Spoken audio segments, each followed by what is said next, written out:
अच्छा बुरा बोला है, जो भी बोला है, अब वो आगे चलकर क्या होगा, बोले नब हमको वापस दे देगा। जैसे गंगा में स्नान करके आए और स्नान करके हमने क्या करा, बोला वहां पाप छूट गए। पाप छूटने के बाद में क्या हुआ, गंगा जी तरफेगी, फिर कहां गए, जो पाप छूटे वो कहां गए, बोला सागर में गए। और सागर वाला भी नहीं रखे तो प्रभु कहां गए, बोले भाप बनेंगे, और भाप बन करके वो आसमान में चले गए। और जब आसमान में चले गए तो बारिश होगी, और बारिश होगी तो हमारे छत पे पानी आएगा, तो जहां से पाप छोड़ के आए तो वापस तुम्हारा भैया आया ना। ऐसे ही हमारे जीवन का एक चक्र है। जो हम भाषा इस्तेमाल कर रहे हैं, ये मत सोचना ये अपने तक ही सीमित है, ये हमने जिसको बोल दिया उसके लिए तक ही सीमित है। बोले नहीं, तीसरे के पास सबसे पहले पहुंच, तुम्हारे पास बहुत बाद में। इसलिए ये साक्षी हमारे किसका, कर्म का, हमारे भाग्य का, कि हमने जो करा। जब तो कहते हैं ना ऊपर वाला देख रहा है, बोलते हैं ना, अब नीचे वाला देख रहा है ऐसा तो नहीं बोलते, ऊपर वाला देख रहा है। तो ऊपर वाला क्यों देख रहा है, बोले ऊपर वाला देख नहीं रहा, वो तुम्हारी आवाज सुन रहा, देख नहीं रहा, वो आवाज के कारण, आवाज से ही तुम्हारे को सब कुछ दे देगा, जो भी कुछ हम आदान प्रदान कर रहे हैं। अब क्या होता है, कुछ समय के बाद वो बासी को तो चाय पी लो, मैंने जितने मैंने बिठाया सबको चाय पिला तो और बना बिना पिला, थोड़ी देर में बना तुम अपनी बना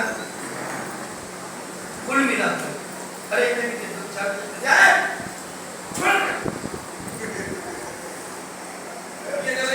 दे रहे, अरे फोन आ गया,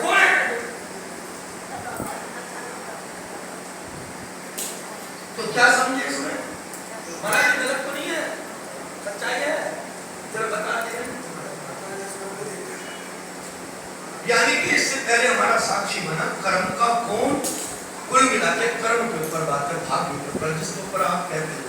और ये जो कर्म की रूपरेखा है ना, ये कर्म की रूपरेखा से तो राम नहीं बचा, जानकी नहीं बची, और हमारे ठाकुर जी नहीं बचे, तो फिर हमारी तो वैल्यू क्या है ना। इसलिए कहा है कि अच्छा करो। अगर कोई परिवार में बुजुर्ग, ये तो गीता में कहा है, बोले मेरा दर्शन करना है, तो बोला हाँ, तो बोले घर में जो बुजुर्ग है उसमें मेरे को देख लो दर्शन होता है। आज तो देख रहा नहीं मानता है। अब क्या हुआ, बोले वहां तो सुन लिया, और उसके बाद क्या हुआ, बोले हमने इसको इग्नोर कर दिया, नजरअंदाज कर दिया, सब बेकार की बात है। अब ये कथा हो रही है, बोले ये सब बेकार है। अब बेकार क्या है, बोले मेरे जो मैं शब्द बोल रहा हूँ, ये शब्द कौन कैसे कर रहा है, आकाश मंडल है। और आकाश मंडल ने क्या करा, बोले साक्षी बन गया मेरा। बोले सावन के महीने में जो गणेश जी है उन्होंने कुछ वचन बोले थे, कथा सुनाई थी आपकी, तो ये है, ये मेरा एक कर्म बनता है, क्रिया से कर्म बनता है ना। क्रिया किसको कहते हैं, जो काम कर रहे हैं। आपने रसोई के अंदर कोई काम करा, रोटी बना है, और रोटी बना करके यानी क्या, आपने जो क्रिया करी वो कर्म बन गया। अब वो कर्म कैसा, अब आके करेगा, क्या काम करेगा वो, अब रसोई में खाना बन करके बाहर आया, अब वो खराब बना है या अच्छा बना है, अच्छा बना होगा तो क्रिया हमारी अच्छी हो गई, कर्म हमारा अच्छा था, है ना। और अगर कर्म खराब है, भोजन सही नहीं बना, और कर्म अच्छा था, क्रिया अच्छी थी, तो उसमें स्वाद आ गया, हुआ नहीं हुआ। जैसे होटल में जा रहे तो हम क्या कर रहे हैं, पैसा दे रहे, यानी कि पैसा दिया होटल के मालिक को, और उसने हमारे लिए भोजन बना दिया, आदर से हमारे को एक टेबल लगा के रख दिया, यानी कि हमारा कर्म का पैसा देना और उसका कर्म था वो भोजन को परोसना है। तो जैसा हमने दिया उसको, उसी हिसाब से वो लाकर के उसने कर दिया। यही रूपरेखा हमारे जीवन की, ये रामायण कह रही है, बार बार बता रहा हूँ, मेरे को मत समझना, इसके अंदर लिखा भी ऐसा है, और मैं इससे अलग नहीं चलता, ये भी ध्यान रखो। और ये भी मैंने कह दिया कि मुझे आती नहीं है, फिर भी मैं थोड़ी सी कोशिश कर रहा हूँ, है ना। और इस कोशिश के अंदर जितने करते जितने क्या है तो हो जाते हैं, मैं उसको सुना रहा हूँ। आप लोगों को मेरे को तो मेडल नहीं मिलेगा वहाँ से, है ना, तो मेरे को तो ये मेडल दे तो दे ठीक है, कोई बात। कुल मिलाकर के जो कल बात आई थी वही बात को दोबारा रिपीट कर दिया है। इसी बात को समझना कि जो कोई समझावे, है यहाँ पर कभी कभी ऐसी भी बात आती है कि हम किसी के घर जा रहे हैं और घर पर था, अभी भी मैं गया था, अभी दिन में गया था, दिन में मेरे मन के अंदर था जब मैं जा रहा था, बोला नहीं जाना, और यकीन करके माना दरवाजे से मैं वापस लौट आया, ना मैंने दरवाजा पीटा और ना मैंने उसको आवाज, मैं वापस आ गया। क्यों? क्योंकि मेरा जो कर्म है वो मुझको रोक रहा था। क्या कारण था, क्या होता? अभी हम सब यहाँ बैठे है ना, हम सब यहाँ बैठे किसकी शरण में बैठे? भगवान। अब यहाँ पर बात आती है कि कर्म को भी मारना, क्योंकि बाल्य है, कर्म है, और सुग्रीव जीव है, जीव है ना, यानी कि हमारा झगड़ा किससे है? बोला कर्म से। अब तुम्हारे कर्म को मारना है तो कैसे मरेगा वो कर्म? कर्म मरेगा नहीं, कर्म मरेगा नहीं, और मरेगा तो भगवान के हाथों मरेगा। कर्म मरेगा नहीं, पर हाँ हल्का जब होगा, वो दुख नहीं देगा, यानी कि कर्म में दुख तो आना है, पर अगर हमने इसका आसरा दिया तो वो दुख हमको दुख नहीं लगेगा, उस दुख में भी सुख की अनुभूति हो, उस सुख में भी, वो दुख में भी सुख की अनुभूति। इसलिए यहाँ पर क्या है? कर्म मरेगा नहीं, परंतु हल्का कर्म होगा। जितनी देर हम यहाँ बैठे, फर्ज करो यहाँ की जगह पर हम अपने घर में होकर पड़ोसी में झगड़ा हो जाता, हम बीच में चले गए तो क्या हुआ? बोले उसके साथ साथ हम भी पहुंच गए, पहुंचे कि नहीं पहुंचे? अगर तुम यहाँ पर बैठे हो और यहाँ से घर करके जाओ, बोला नहीं तुम अच्छा हुआ नहीं, तुम होते तो क्या होता नहीं, तो यहाँ पर ये बात होती। इसका मतलब क्या हुआ? बोले ठाकुर जी के चरणों में बैठ करके हमारे कर्म का क्या हुआ? बोले विश्राम हो गया। कर्म मरा नहीं, विश्राम हो गया। कर्म तो मरेगा क्योंकि कर्म ठाकुर जी का नहीं मरा।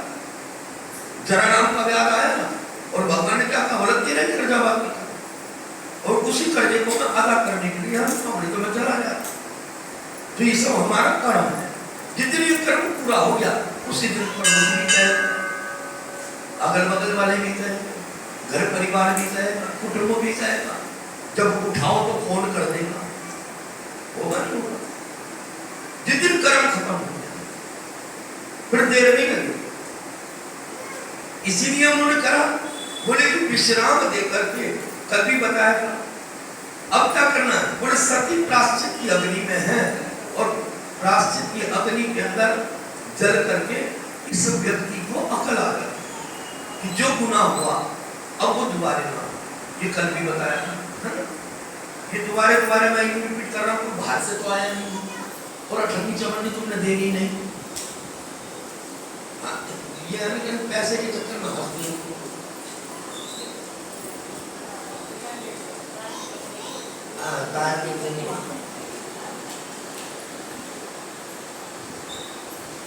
श्री राम जय राम,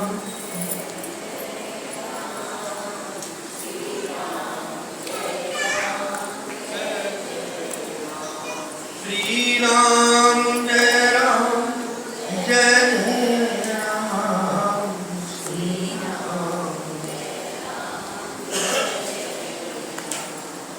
इसमें बात केवल एक चीज की है कि प्राश्चित की अग्नि में जली और मन में एक ग्लानि उत्पन्न हुई कि जो कर्म, जो गलती मेरे से अब हुई है वो गलती दोबारा ना हो जाए। ये कल भी आपको बताया। तो अब यहाँ सती का शरीर विश्राम हुआ, और विश्राम होने के बाद में एक प्रार्थना करिए कि जब जब मैं संसार में आऊं, ये हमारी भी प्रार्थना है, हम भी अपनी एक प्रार्थना जोड़े सावन के महीने में। ये सती की प्रार्थना थी, अंतिम प्रार्थना कि हे प्रभु, जब जब संसार में हम आए, जब जब हमारा इस धरा पर जन्म हो, तो हे मेरे नाथ, कहीं पर भी यदि अगर हमारा कोई अच्छा कर्म हो, पुण्य कर्म हो, और कहीं पर भी यदि एक भी, तो मैंने कल पहले भी बताया, वापस भी नहीं सुना होगा, एक होता पुण्य कर्म, एक होता है कर्म, एक होता पुण्य कर्म, और एक होता सत्कर्म। सत्कर्म जब हमारा बढ़ता है, पुण्य कर्म जब बढ़ता है, तब क्या होता है? मानव तन मिलता है, और मानव तन मिलने के बाद भी, मानव तन मिलने के बाद भी ये भगवत कृपा है कि हम उसकी कथा को सुन रहे हैं और श्रावण कर रहे हैं। ये बहुत बड़ी उपलब्धि है। आप इसको साधारण में मत ले जाना, आप इसको साधारण में मत ले जाना। ये कोई ऐसा नहीं कि हम अपना टाइम पूरा कर रहे हैं, टाइम काट रहे हैं। बोले ये श्रावण का महीना है ना? और श्रावण के महीने के अंदर और भगवान की कथा हमको सुनने को मिल रही है। और वो किसकी? बोले भगवान शिव के आराध्य देव श्री राम। तो कितना खुश हो रहा होगा जो इस कथा को सुनता है। वो तीन तापों से परे हो जाता। तीन ताप, ताप माने दुख। दुख क्या करता? बोला अग्नि देता। दुख के अंदर जलन होती है, दुख में जलन होती है। जैसे आप कभी खुशी में आंसू आते हैं और एक गम के अंदर आंसू आते हैं, उन दोनों आंसुओं को हथेली में रख करके देखना, प्रैक्टिकल तो करो। एक आंख का आंसू गर्म होगा, कौन सा? बोला दुख में जो निकलता है, जो दुख में आंसू निकलता है वो गर्म होगा। कभी हथेली में लेके देखना कितनी ताप होती है। और जो खुशी में आंसू निकलता है वो कितना शीतल होगा, ठंडा। ये ग्रंथों की बातें हैं। और यह तीन तापों की बात है। ये तीन ताप कौन से? एक तो शरीर का, एक संसार का, समाज का है, और एक देवता का। ये तीनों तापों से मुक्ति मिलती है। कब? जब बोला हरि की कथा को सुन, परमात्मा का चिंतन कर, पाप जल करके राख हो जाता। अभी हम बाहर जाएंगे तो एक वर्दी वाला मिलेगा, है ना? एक वर्दी वाला मिलेगा। और वो वर्दी वाला कौन है? बोला पाप। पाप जो है वर्दी से आता है ना, वो भी पहन के आएगा। यहाँ से जाएंगे पकड़ लेगा, पर वो यहाँ भीतर नहीं आएगा। क्यों? क्योंकि सुप्रीम कोर्ट में है, और सुप्रीम कोर्ट में पाप कभी आ नहीं सकता। इसका मतलब चाहे घर में रहो, चाहे बाहर रहो, कहीं पर भी रहो, कहीं पर भी उसका सानिध्य हमको मिलता है। तो सती की ये प्रार्थना है। सो जाओ थोड़ी देर, अंदर चले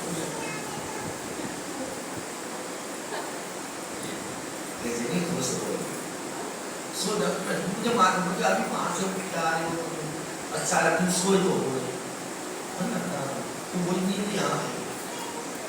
कुल मिला करके अब यहाँ पर बात केवल इस चीज की है कि प्रायश्चित की अग्नि में जली तो पार्वती का प्राकट्य हुआ। पार्वती का प्राकट्य कहाँ हुआ? कल मैंने बताया था क्या? बोला भक्ति है, भक्ति स्वरूपा है। कौन? पार्वती। पार्वती कौन है? भक्ति है। और भक्ति कहाँ रुकती है? ये कल बताया था आपने, इसलिए पूछ रहा हूँ, तुम्हारा तो ध्यान।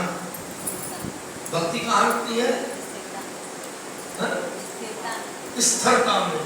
और स्थिरता किसको कहते हैं? टिकने का हमारे को अवसर मिले। जैसे यहाँ बैठे, यहाँ बैठ करके आप लोग कभी तो रुकना कर, कभी एक झपकी ले ली, कभी ये ले लिया, कभी वो ले लिया, कभी कर दिया, है ना? ऐसे ही होगा ना, है ना? पर इसमें आकर के सो भी जाओ तो चिंता मत करो। घर में से सो, यहाँ पर सो होता है। घर में सोगे तो चार उठाएंगे और यहाँ सो जाओगे तो तुम्हारा ठाकुर जी उठा देगा कहीं ना कहीं। अब चार से उठ रहा है, या भगवान से उठ रहा है, या हमारे से?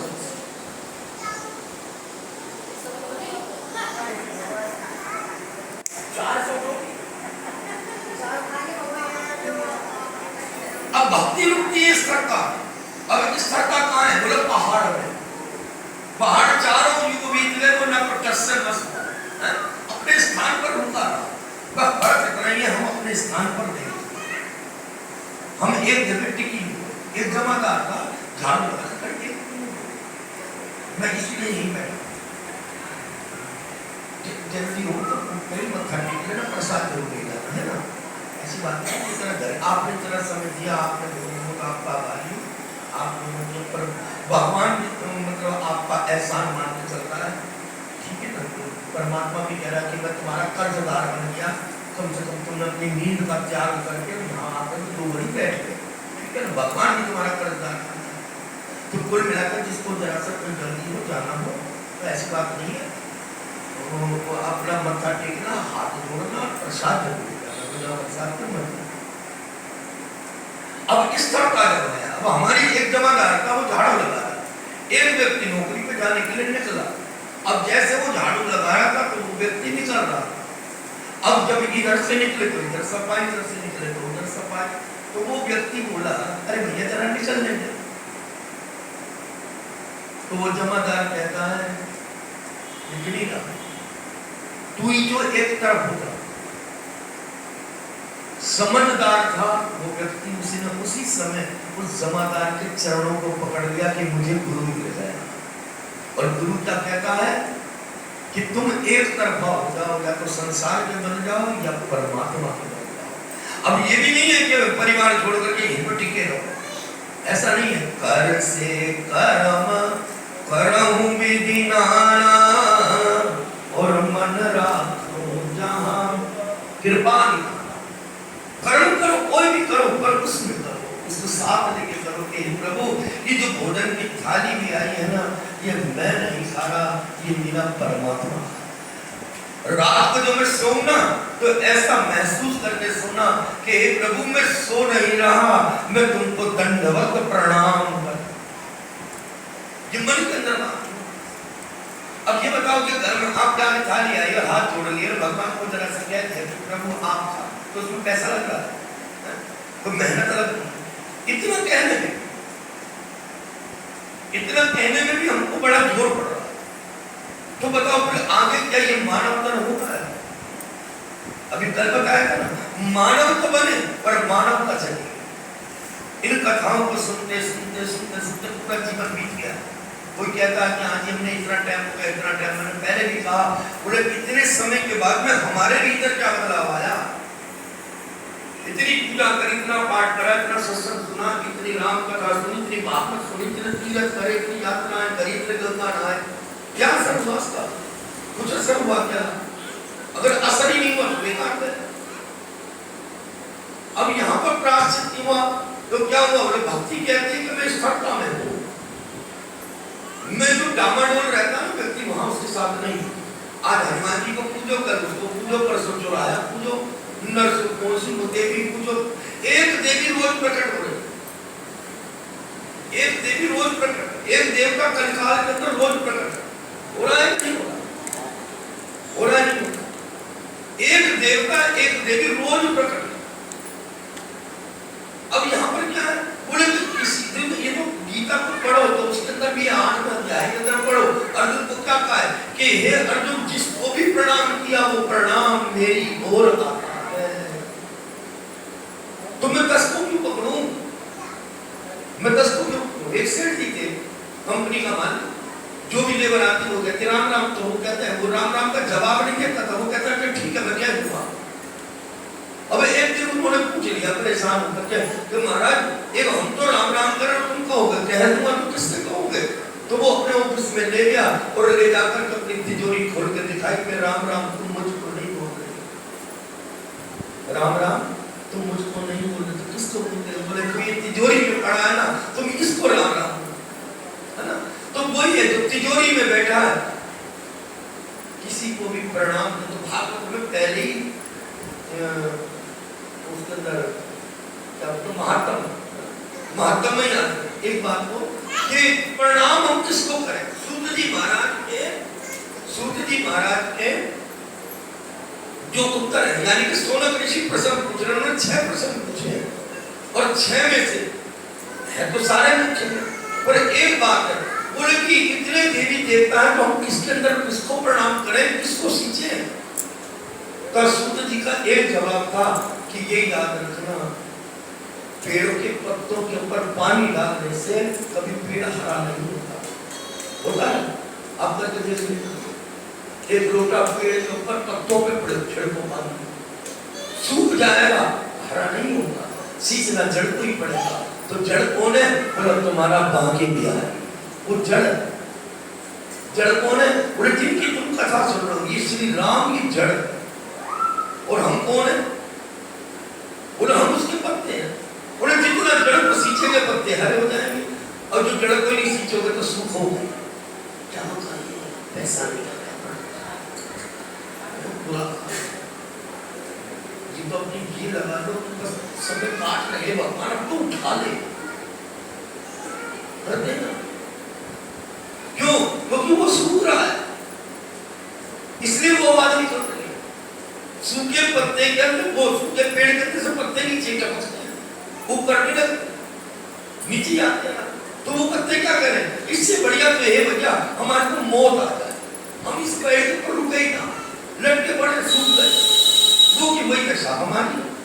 जब हम इसकी शरणागति में नहीं होते तो हम इसको तो जाएंगे और एक दिन बिल्कुल नीचे धरा पर आ जाएंगे, फिर रोएंगे, पीटेंगे, मिट जाएंगे।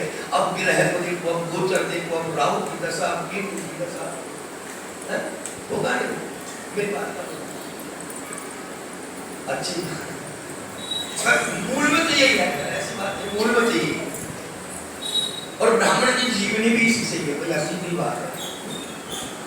कुल मिलाकर अब इस क्षमता जिस दिन हमारे जीवन में आ गई, तो मैंने कल भी बताया था, बोले भक्ति को पकड़ना नहीं पड़ेगा। मतंग ऋषि ने कह दिया कि सबरी बेटी चिंता मत कर, नहीं रुकी, यही रुकी है। और मैं तेरे को वचन देके जा रहा हूँ, तेरे को कहीं जाने की जरूरत नहीं। अरे किसी मंदिर में मत जाइयो, मंदिर वाला खुद तेरे दरवाजे पे आएगा, खुद तेरे दरवाजे आया नहीं आया। इस क्षमता थी, पर इसके अंदर थोड़ा सा सब्र खाना पड़ेगा। सबरी का नाम सबरी नहीं है, जन्म से क्या है, उसका नाम बिलनी है। जो माता पिता के द्वारा रखा वो बिलनी है, ऐसे ही है। और सबरी क्यों पड़ा, बोले सब्र करा। 16 साल की अवस्था में आई थी गुरुकुल में, और 80 साल में राम मिला है। कितना पीरियड उसने गुजारा। और हम क्या करें, तुरंत हमको मिले तो कैसे मिलेगा, तुरंत आपको प्रमाण मिले, बोले नहीं मिलेगा। और ये सच्चाई है, मैंने कई बार कहा है, संसार के अंदर रहो तो पहले पहचान करना और फिर उस पर विश्वास करना, और जब इसके दरवाजे पे आ जाओ तो उसका उल्टा करना कि पहले इस पर विश्वास करना फिर उसकी पहचान करना। और हमने इसको उल्टा कर दिया। समाज में गए तो पहले समाज पर विश्वास, मेरे को पत्नी पे विश्वास है, अपने मित्र पर विश्वास है, अपने बेटे पर विश्वास है, सब पर विश्वास है, पर हमारे परमात्मा पर विश्वास नहीं है। क्यों? क्योंकि भक्ति का असर नहीं है। भक्ति हमेशा स्थिरता में है। इसलिए पार्वती का जो जन्म हुआ है वो पहाड़ में हुआ है। कहाँ? हिमाचल। हिम माने पहाड़ और आंचल माने उसके छांव में, उसकी छांव में। अब यहाँ पर जन्म तो हो गया। अब जन्म होने के बाद में क्या हुआ, पहला एक रुतबा, बोले जिस क्लास में मैं जा रहा हूँ इस दुनिया को छोड़कर।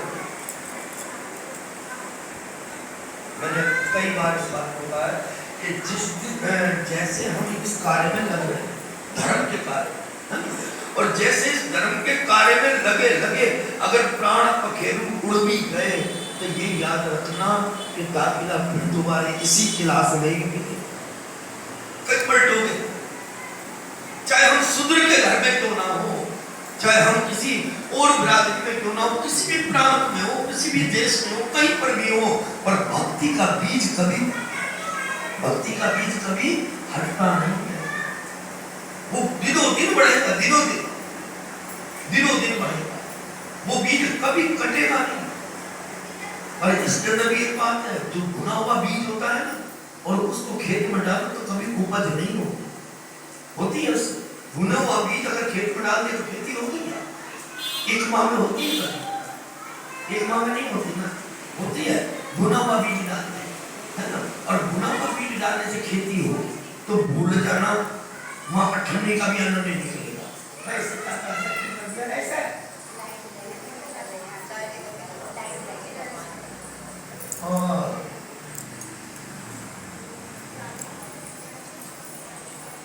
तो भक्ति का बीज जो है कभी कटता नहीं।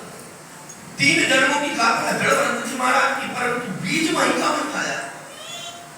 हिरण की योनि के अंदर भी एकादशी का व्रत करना नहीं भूलते, सूखे पत्ते खाते हैं और हिरण जितने भारी घास खा रहे, पर समझ गए बोले जो जीवन में पहले गलती होगी वो दोबारा ना हो। अब मैं इस सत्ता में हूं।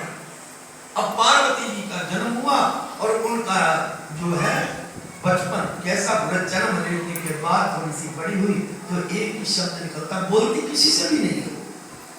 और यहाँ पर भी एक वातावरण बोले जिसमें भक्ति का बीज आएगा ना तो वो कभी किसी से बात नहीं बोलेगा, ये उसका एक भक्ति का असर है। वो मौन रहेगा, वो बिल्कुल अपने उस रूपरेखा में ही खोया रहेगा, है ना। उसको अच्छी तरह की बातें बेकार लगे, वो किसी की बात सुनाएगी नहीं, ये भक्ति का असर है। मौन रहेगा।